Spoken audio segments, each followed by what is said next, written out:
And now the verdict in the juvenile accused case has come out. The juvenile has been found guilty in the Nirbhaya case. Remember, this was the verdict that everybody was waiting for.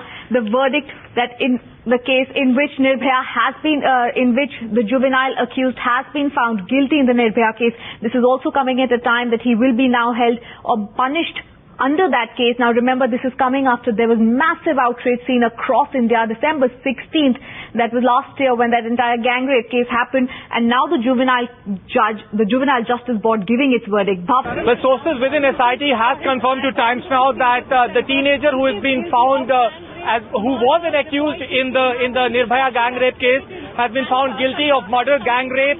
And he has been, in fact, I will read the sections under which he has been found guilty. 302, that's murder. 342, which is robbery.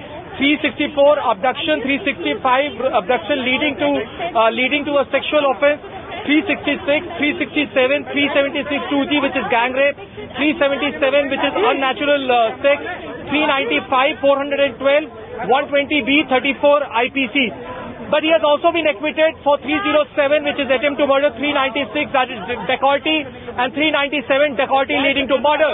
At the same time, Ridham, I should also add that the order on his sentencing is still reserved, but sources within SIT have told us that he has been found guilty of all these offences, and consequently he has been told to spend another 2 years, 4 months in a correctional facility, which is actually a remand home.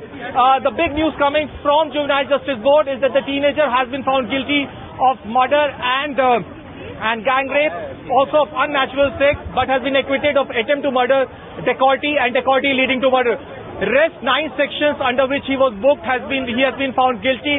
So the case of the Delhi police stands. The Delhi police has said that he was the most brutal.